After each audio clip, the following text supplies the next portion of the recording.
Back to school in 2020. Well, there is nothing normal about 2020, and I get that. The whole year has just being completely disrupted, and back to school in 2020, that's no exception. So whether you are homeschooling your kids or you are sending them back to the actual brick and mortar school, full-time or part-time, here are some tips and tricks for you parents to deal with back to school in 2020.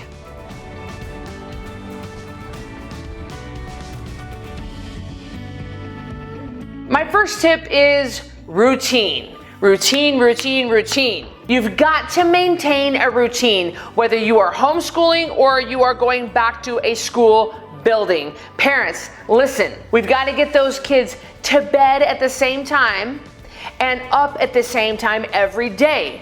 Homeschooling tends to be more relaxed. It tends to be a little bit more relax when it comes to the rules, and well, just get up when you get up and get started when you get started. No, guys, you want to maintain a strict routine and strict boundaries as far as getting up and going to sleep. And having a strong, solid routine for your kids' bedtime, that's not just for your kids, but it's for you, parents. Whatever you've got going on, you need to adhere to your strong bedroom routine as well. Go to bed at the same time, get up at the same time, maintain consistency when it comes to routine bedtimes and routine wake-up times. This is going to help them and you establish a good circadian rhythm, and this is going to help them understand what to expect and what is expected of them each and every day. So let's talk about food for your kids during the school year. Whether you are cooking more at home or you are sending them to school with food, with their prepackaged lunch,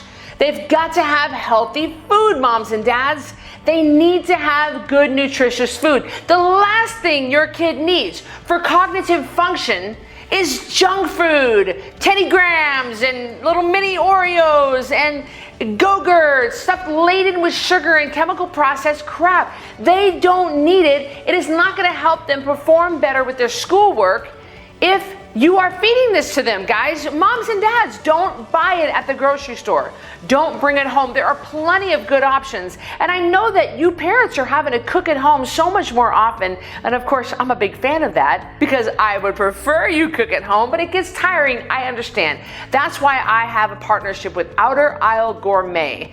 Outer Aisle makes pizza crusts and sandwich thins healthy, made out of cauliflower, and they taste divine. They are so good, little mini pizzas. And this is a great opportunity to have your kids help make themselves a little mini pizza. Let them put the toppings on it, let them pick what they want, let them build it, and then bake it for a matter of just a few minutes, and we can get them a great, healthy, high-fat, high-protein option. It's so much better than pizza delivery. And if you're gonna make your kids sandwiches, it's great to have the Outer Aisle Gourmet sandwich thins.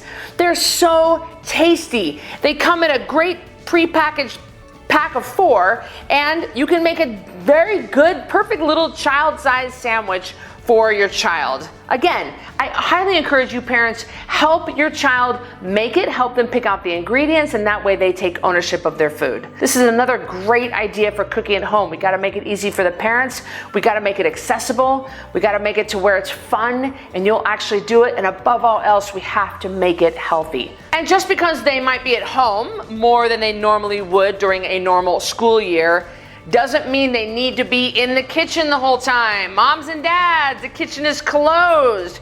Your kid does not need to be snacking all the time.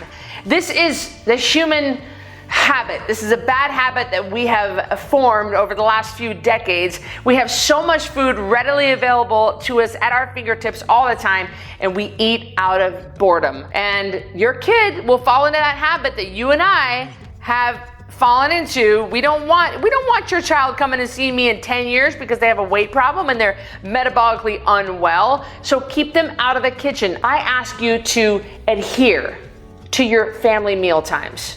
No snacking in between meals. Remember, your child's system needs a chance to reset. They don't need to be eating food all the time. This is gonna beat up their digestive system, and it's gonna jack up their hormones. Eat their meal, nothing in between meals. Just because school in 2020 is different than we normally are used to doesn't mean you have to become laxed on the rules and the boundaries in your household. Don't do that. Adhere to these rules, moms and dads. Adhere to these boundaries that you put in place.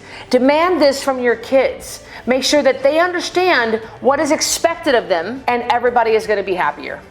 Going back to school in 2020 doesn't need to be a nightmare. It doesn't need to be a chaotic circus zoo event. And if you don't know where to start, as far as eating healthy foods and having healthy habits, join the next 10-pound takedown. It's a great starting point for you on where to begin, because you do get a foods list that says what do I eat, what do I not eat on it. It's very clear. And that's a great starting point to take with you to the grocery store. Join the next 10-pound takedown challenge. Let me help you get organized and get on a good routine. If you like this video, give me a thumbs up and subscribe to this channel. That way you're notified when I release a new video. But tell me, what does school in 2020 look like for your family? Comment below, and I'll see you on the next video.